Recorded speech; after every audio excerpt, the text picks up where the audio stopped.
Slick back.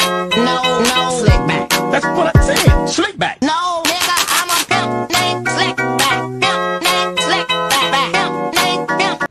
Nah, kali ini kami akan menjelaskan mengenai simultan move games. Simultan move games atau permainan gerak simultan adalah istilah dalam teori permainan yang merujuk pada situasi di mana setiap pemain membuat keputusan secara bersamaan tanpa mengetahui keputusan yang diambil oleh pemain lain pada saat yang sama. Dalam konteks ekonomi, model permainan ini sering digunakan untuk menganalisis interaksi pelaku ekonomi, seperti perusahaan atau konsumen yang membuat keputusannya secara bersamaan. Dari komik yang telah dibaca, komik tersebut membahas konsep permainan gerak simultan dalam teori permainan, di mana pemain membuat keputusan mereka secara bersamaan dan hasilnya ditentukan oleh kombinasi keputusan mereka. Pada awalnya, komik memberikan contoh sederhana seperti permainan gunting batu kertas dan juga permainan ayam. Kemudian, komik bergerak ke permainan yang lebih rumit dan terkenal, yaitu dilema tahanan. Dalam simultaneous move game, kita akan menemukan prisoner's dilemma atau dilema tahanan. Dilema tahanan adalah situasi di mana dua individu berada dalam posisi di mana mereka harus memilih antara berkhianat atau diam. Contohnya adalah tahanan dengan nama Penny dan Buck. Tahanan ini ditangkap dan ditahan secara terpisah. Mereka diberi dua pilihan oleh polisi, yaitu mengadu tahanan lain atau tetap diam. Hasilnya tergantung pada kombinasi pilihan mereka. Yang pertama, jika keduanya mengadu, keduanya akan mendapatkan hukuman 10 tahun penjara. Yang kedua, jika salah satu mengadu dan yang lainnya diam, yang mengadu akan bebas, sementara yang diam akan mendapatkan hukuman 20 tahun. Yang ketiga, jika keduanya diam, mereka akan dihukum 1 tahun penjara untuk tindakan kecil lainnya. Jadi, berkhianat adalah strategi dominan bagi para tahanan. Namun, strategi dominan ini mengarah pada hasil yang buruk bagi kedua tahanan. Jika mereka berdua memilih untuk berkhianat, mereka akan masing-masing mendapatkan 10 tahun penjara. Padahal, jika mereka berdua memilih untuk diam, mereka hanya akan mendapatkan 1 tahun penjara. Dalam istilah ekonomi, ini disebut sebagai hasil yang tidak efisien secara Pareto, di mana strategi dominan menghasilkan hasil yang kurang optimal dibandingkan jika mereka memilih untuk bekerja sama.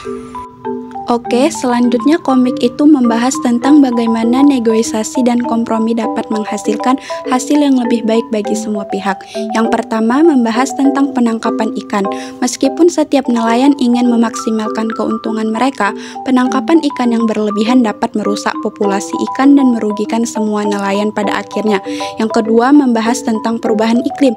Meskipun orang-orang suka energi murah seperti listrik, bensin, dan pupuk, kondisi ini dapat menyebabkan perubahan iklim yang merugikan semua orang seperti kenaikan permukaan air laut.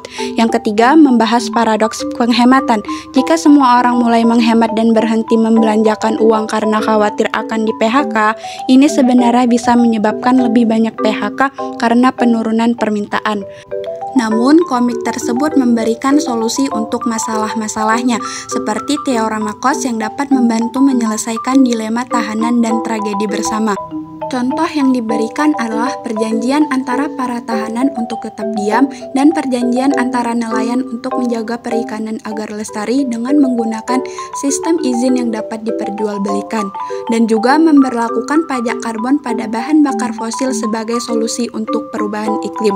Komik tersebut juga menjelaskan tentang bagaimana dalam beberapa strategi dominan dan permainan gerak simultan, seperti permainan gunting batu kertas di mana tidak ada strategi dominan, karena strategi terbaiknya bergantung pada apa yang dilakukan oleh pemain, dan permainan yang disebut prisoner's dilemma, di mana kedua pemain memiliki insentif untuk bekerja sama dan memilih opsi yang sama.